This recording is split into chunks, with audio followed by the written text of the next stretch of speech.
What is up, everybody? It's your boy Robert J. Fox, and we're back with a brand new video. Today, we're going to be talking about 5 animes that you're probably better off just reading the manga than actually watching an anime. Not specifically because the anime is bad, per se, but a lot of the times, a lot of the animes out there tends to deviate away from the manga, which kind of takes a lot of content from the actual storyline and plot. We're going to dive into 5 animes that I would suggest you read the manga before you actually watch the anime. Let's jump right into it.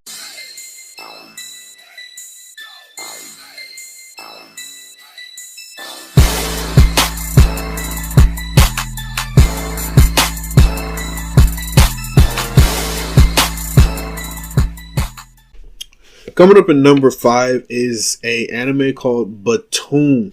Anime focuses on the main character who is chosen to survive in a battle royale using no weapons other than the bombs that he is dropped with. Even though the ending was pretty decent, it ended with a massive cliffhanger with no hope for a season 2. The anime version of the storyline is not necessarily horrible.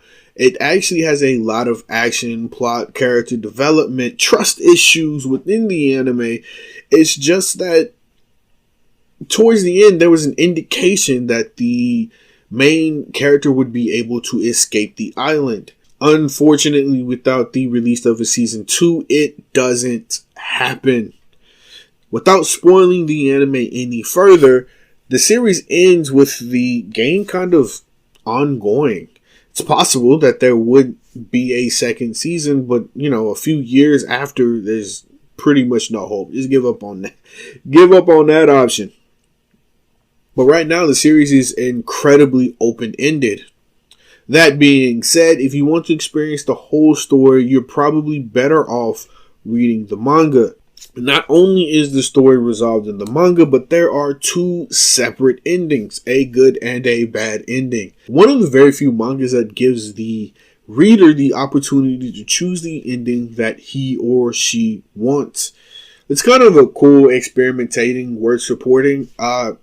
Again, this is one of those animes that I would say watch the anime and then read the manga so you can get a better idea of what's happening on the island, what's happening throughout the anime, and get to the conclusion of the anime.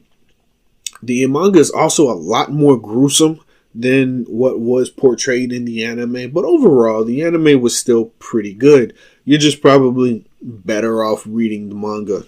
Coming up number 4, we have Akame ga Kill. Now, Akame ga Kill is one of my favorite anime series out there.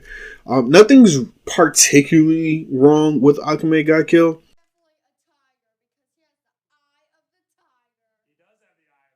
Are you sure about that?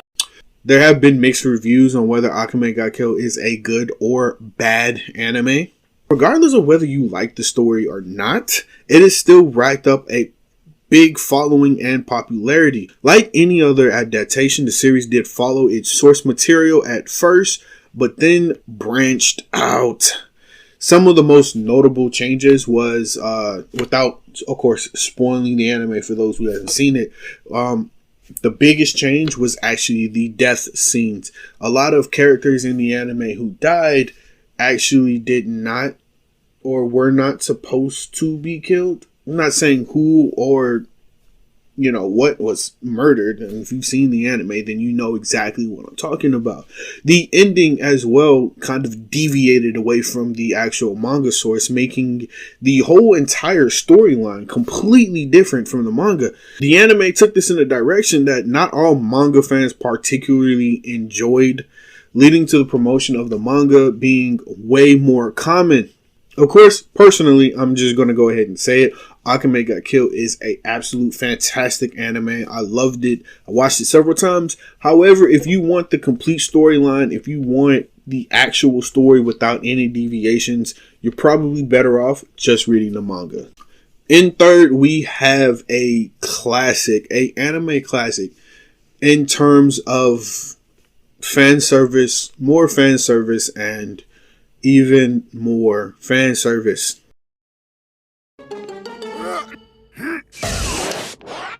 let your kids watch it.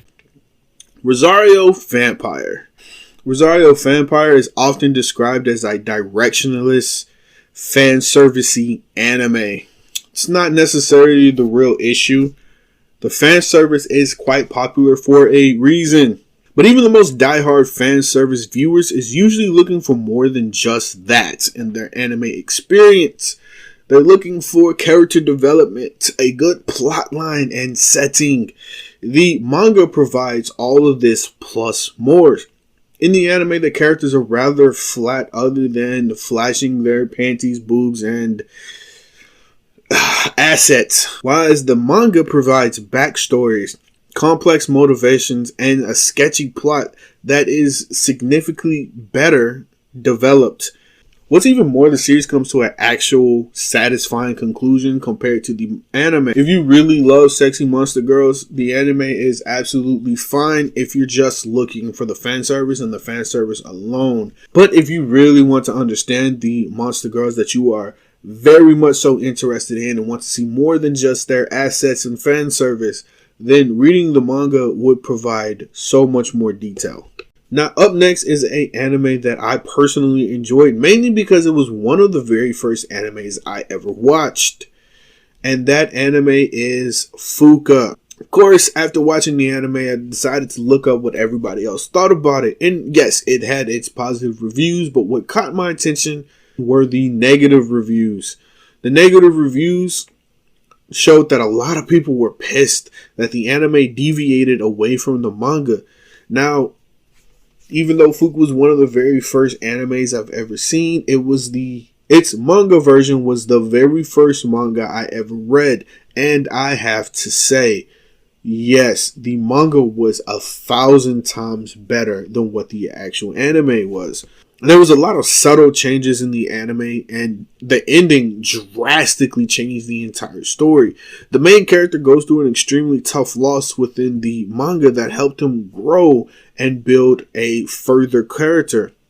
The anime completely ignores this, and instead of showing the character build, the anime chooses to give the fans a Disney movie ending. The creators might have thought that this would have made fans happier, however, they couldn't have been more wrong.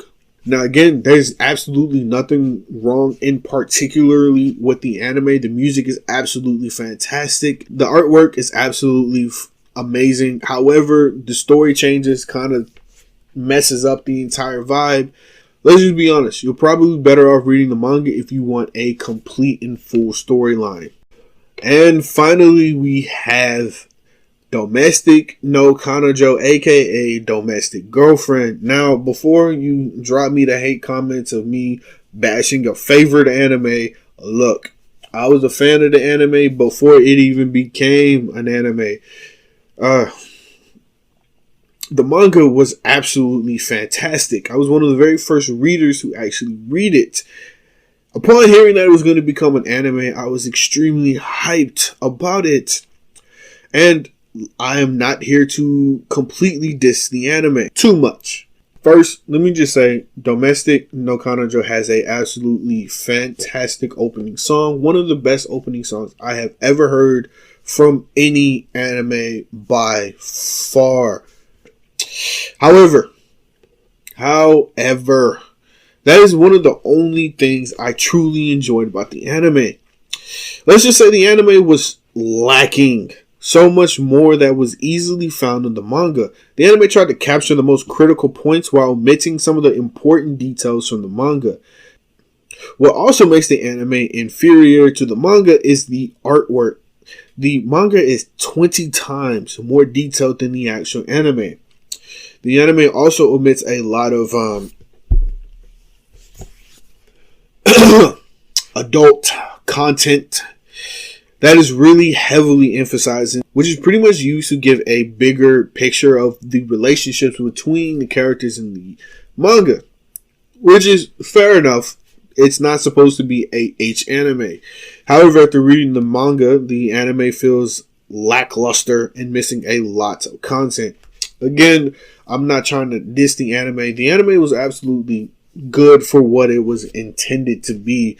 It's just nowhere near as good as reading the manga. That is it for the video today, guys. I hope you enjoyed. We are going to be working on opening a Discord really soon. If you are interested, please comment down below. If you enjoyed the video, please drop a like, a comment, and a subscription. With that being said, I'm Robbie J. Fox, and I'm out.